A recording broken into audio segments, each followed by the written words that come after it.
Welcome once again, class 9th. This is Akhilesh Jaiswal here, and you can see your next exercise, exercise 7.3.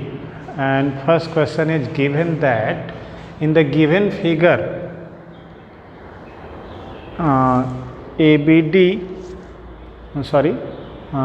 ABC and BCD are two isosceles triangles formed on same base BC, and the vertex A and D lies on the same side of BC. AD is extended to intersect BC at P, extended such that AD intersect BC at P, intersect करता है BC को P पर कौन AD, और ABC और BCD दोनों ही ISOCELL triangle है और सेम बेस BC पर बने हैं। तो अगर आइसोसेल हैं तो गिवन दैट में हम लिख लेंगे AB is equal to AC, ABC is an isosceles triangle, ABC isosceles है इसलिए ये और ये आपस में इक्वल होंगे। बेस ये है तो बेस के अलावा जो बाकी दो साइड होंगे वो आपस में इक्वल होंगे। वैसे ही अगर BDC आइसोसेल है तो BD और DC आपस में इक्वल होगा, आइसोसेल है इसलिए। ठीक है, अब इसमें चार चीज़ें हमें प्रूव करनी है। फर्स्ट में कह रहा है prove that triangle ABD is congruent to triangle ACD। Second कह रहा है prove that triangle ABP is congruent to triangle ACP। Third बोला है कि prove that AP bisects angle A as well as angle D। और fourth में है so that AP is the perpendicular bisector of BC। हम first से start करेंगे। पहला था टू प्रूव, क्या प्रूव करना था? ABD is congruent to triangle ACD। तो ABD और ACD पर जब हम गौर करेंगे तो ये साइड इसके बराबर हो गया, ये साइड इसके बराबर हो गया, AD कॉमन हो गया, तो ट्रिपल एस कांग्रुएंसी से क्या हो गया? कांग्रुएंट हो गया। तो वही चीज़ हम लिखेंगे AB is equal to AC, BD is equal to DC। ये दोनों ही चीज़ें दिया हुआ था गिवन। अब आप कहेंगे सर ये गिवन तो नहीं था, ऐसा कुछ तो था ही नहीं, आपने बना कैसे दिया? तो भाई आइसोसेल ट्रायंगल के बारे में जानो। Isosceles triangle means a triangle whose two sides are equal, तो वहाँ से हम बना दिए। बेस ये दे रखा था तो बेस के अलावा बाकी दो साइडें जो होंगी अब आपस में इक्वल होंगी। ठीक है, तो इस तरीके से हम बनाएंगे, क्वेश्चनों में खोजेंगे क्या दिया है, कौन हमारा सहयोग कर सकता है, कौन हमारा सहयोगी हो सकता है, तब ना क्वेश्चन बनेगा। चलिए, AD is equal to AD common हो गया, तो ABD और ADC दोनों ही ट्रायंगल क्या हो गए? कांग्रुएंट हो गए। क्यों? तीनों साइड हैं तो ट्रिपल एस कांग्रुएंस क्राइटेरिया। अब अगर ऐसा हो गया तो एंगल BAD मतलब ये एंगल CAD का मतलब ये एंगल, ये दोनों आपस में इक्वल होंगे CP CT से। ठीक है, तो इसका कहीं ना कहीं हमें यूज करना है। ठीक है, यहाँ आप कर लीजिए इसको इक्वेशन 1। ठीक है,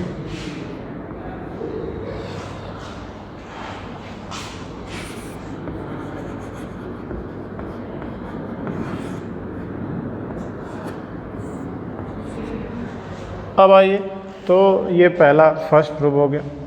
ठीक, हमने लिख दिया कि फर्स्ट प्रूफ।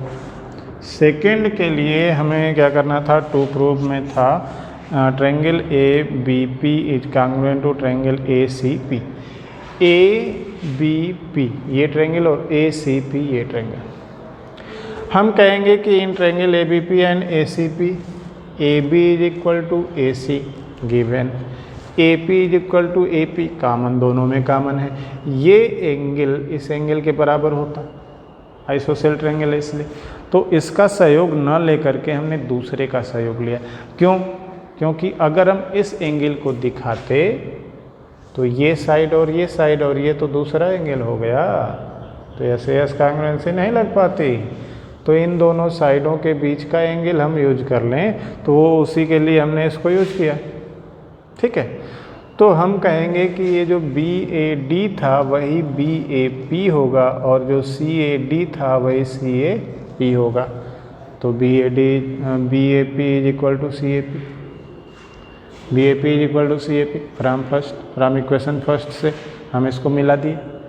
ठीक है, तो दो साइड और उनके बीच का एंगल, ये साइड और ये साइड इसके बीच का एंगल, ये साइड और ये साइड इसके बीच का एंगल इक्वल हैं, तो triangle ABP is congruent to triangle ACP होगा। रीजन यस है यस, कांग्रुएंस साइड उसके बीच में, दो साइड और उसके बीच में एंगल, तो ऐसे एस कांग्रुएंस क्राइटेरिया से कांग्रुएंट हो गया, सेकेंड हो गया प्रूफ। अब थर्ड की बात आती है। थर्ड के लिए हमें कहना है कि ये एंगल बराबर इस एंगल के और ये एंगल बराबर इस एंगल के। अगर ऐसा होगा तो ये जो AP होगा वो एंगल A को दो बराबर भागों में बांटेगा और एंगल D को भी दो बराबर भागों में बांटेगा। तो ये तो हम निकाल लिए हैं कि ये बराबर इसके। ठीक है, फ्रॉम फर्स्ट। ठीक है, BAP CAP क्या करना है, इसको हम BAD और CAD कर देते हैं, BAD and CAD from equation 1। एक ही जगह से सारा काम हो जाएगा। ठीक है, तो हमें तो इस ट्रायंगल में आना पड़ेगा, इस ट्रायंगल में आना पड़ेगा, तो कहीं ना कहीं ये बड़ा वाला जो ट्रायंगल है, इस बड़े वाले ट्रायंगल में से अगर ये माइनस कर दिया जाए, ये हिस्सा अगर माइनस कर दिया जाए तो क्या बचेगा, ये बचेगा। ये हिस्सा अगर माइनस कर दिया जाए तो ये बचेगा। तो वही काम हमने किया, हमने कहा subtracting first from second, second वाले में से फर्स्ट को, मतलब इसको सब्ट्रैक्ट कर दो, तो triangle ABP minus triangle ABD, और उधर क्या है ACP माइनस ACD। तो ये कांग्रुएंट चीज़ें हैं, मतलब इक्वल चीज़ों में से इक्वल चीज़ें हम सब्ट्रैक्ट करेंगे तो रिजल्ट इक्वल होगा। तो ये जब माइनस करेंगे तो ये आएगा हमारा BPD और CPD आएगा, और ये दोनों ही कांग्रुएंट दिखाए जाएंगे एकदम सिमिलरली, बस सब्ट्रैक्ट करके बिना कुछ कांग्रुएंसी दिखाए। तो जब ये कांग्रुएंट हो जाएंगे तो ये एंगल बराबर इसके होगा। तो हमने लिख दिया angle BDP is equal to angle CDP CP CT। कहाँ है BDP? BDP यहाँ है, BDP और CDP, तो BDP और CDP आपस में इक्वल होगा। Reason CP CT। Also BAD is equal to CAD, BAD is equal to CAD from first equation 1। तो ये दोनों चीज़ें हमें बताती हैं कि ये एंगल इस एंगल के बराबर हो गया और ये एंगल इस एंगल के बराबर हो गया, और अगर ऐसा हो गया तो हम कह सकते हैं AP bisects angle A as well as angle D। Third prove. तो तीसरा भी क्या हो गया, प्रूव हो गया। अब लास्ट जो है फोर्थ वाला, उसी के लिए हमें काम करना पड़ेगा। तो फोर्थ वाले में क्या दे रखा है, ज़रा उसके बारे में हम सोचेंगे और थोड़ा फिर से फिगर हम बना लें।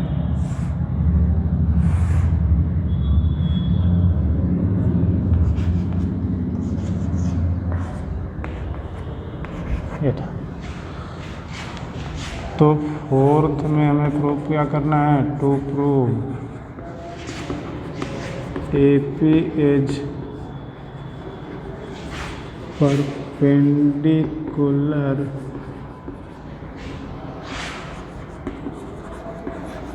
Bisector of BC। ठीक है, ये चीज़ प्रूव करनी है हमें। तो अगर हमें ऐसा प्रूव करना है तो ये तो किसी भी से भी हम निकाल सकते हैं कि ये वाला इसके बराबर।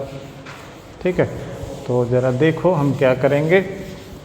तो यहाँ हम कहेंगे कि इन ट्रायंगल कहेंगे since triangle ABP is congruent to triangle ACP from second में ऐसा प्रूव करना था।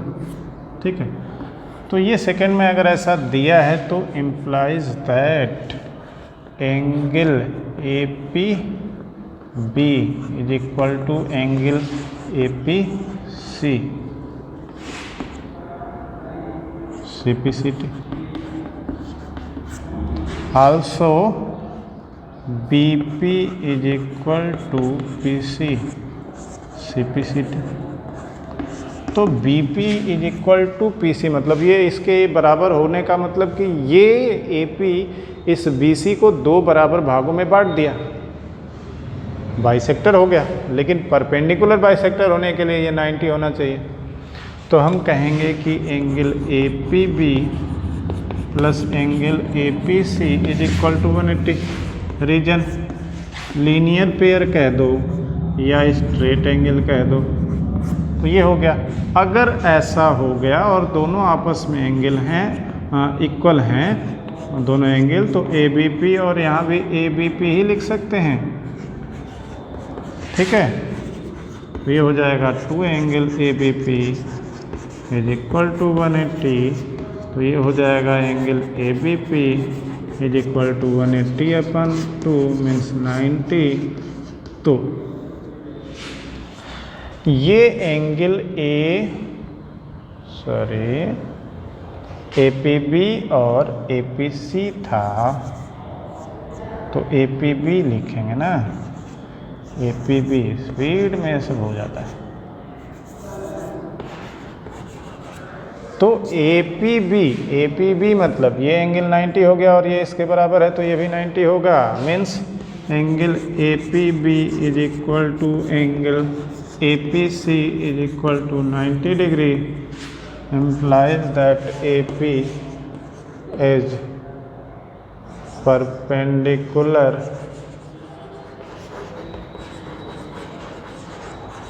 bisector of BC। Fourth prove हो गया, ठीक है, फोर्थ प्रूव। तो इस तरीके से ये फोर्थ प्रूव हुआ जब AP ये BP और BC BP और PC आपस में इक्वल हैं और ये एंगल बराबर इसके और वो 90 है, तो इस तरीके से ये परपेंडिकुलर बाइसेक्टर होगा BC का। कौन? AP। Next question, question number 2 of exercise 7.3 is given on your screen, that is ABC is an isosceles triangle in which AD is altitude such that AB is equal to AC, then then prove that first AD bisect BC, second AD bisects angle A। ऐसा आपके screen पर जो question है उसमें भी दिख रहा होगा। तो फिगर तो मैं बनाना चाहूँगा और ये हमें बना ही लेना चाहिए। ABC एक ट्रायंगल बनाया जिसमें AD एल्टीट्यूड बनाया, मतलब ये 90 होगा, ये 90 होगा।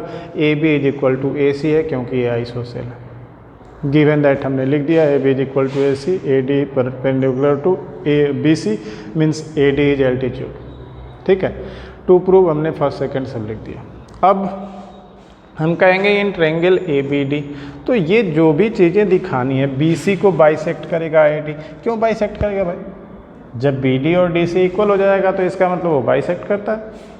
वैसे ही AD अगर बाइसेक्ट करेगा एंगल A को, मतलब ये एंगल बराबर इसके, ये अगर हम दिखाने में सक्षम हो गए तो इसका मतलब हमारा काम हो गया। तो वो दिखेगा कैसे? जब दोनों ट्रायंगल कांग्रुएंट होंगे। कौन कौन? ABD और ACD। तो ABD और ACD हम ले लिए, ठीक है। तो इन दोनों में AB is equal to AC, ये ऑलरेडी गिवन है। AD is equal to AD, ये दोनों में कॉमन है। इस ट्रायंगल में भी आता है, इस ट्रायंगल में भी आता है, इसीलिए कॉमन। BDA ये एंगल और CDA ये एंगल, दोनों ही 90 होंगे ना, 90 होंगे। Since AD is altitude, AD altitude था इसलिए। तो सारी जानकारी हमारे पास है। बस जैसे हमें पता है कि कैसे कैसे हमें भोजन बनाना है, लेकिन अगर हमें ये नहीं पता है कि सब्जी बनाते समय हमें पहले तेल डालना है या पहले आलू ही डाल देना है या फिर उसमें मसाला डालना है या वो जो पंचफोरन होता है वो डालना है, तो क्रम जो है उसको हमें देना है। नमक कब डालना है, आलू कब डालना है, तब जा कर के सब्जी बढ़िया होगी। किसी भी क्रम से डाल दीजिएगा तो नहीं होगा ना। तो AB AC के इक्वल है, AD AD के इक्वल है, कॉमन है। ये एंगल इसके इक्वल है 90 है क्योंकि AD एल्टीट्यूड है। तो ABD इज कांग्रुएंट टू क्या हो जाएगा? ACD। रीजन ये हाइपोटेनस हुआ ना 90 के सामने, तो ये कोई एक साइड हुई, तो राइट एंगल हाइपोटेनस और साइड, तो आर एच एस कांग्रुएंसी से क्या हो गया, R H S congruent criteria से कांग्रुएंट हो गया। तो अगर ऐसा हो गया तो B D is equal to C D होगा, ये इसके बराबर हो गया। क्यों? Congruent corresponding part of congruent triangles हैं CPCT से, और अगर ये बराबर इसके हुआ मतलब AD बाइसेक्ट करता है BC के, implies that AD bisects BC। First क्या हो गया? प्रूव हो गया, फर्स्ट प्रूव्ड। फिर हम कहेंगे कि also BAD is equal to CAD Y CPCT, और अगर ऐसा है तो AD क्या करेगा? AD A को भी बाइसेक्ट करेगा, implies that AD bisects angle A। That's why your question number 2 is completed। Video ज़्यादा लंबा ना हो इसके लिए मैं 2 ही क्वेश्चन बना रहा हूँ। नेक्स्ट अगले वीडियो में मिलेंगे। Thanks for watching. Please like share and subscribe my channel. Thanks.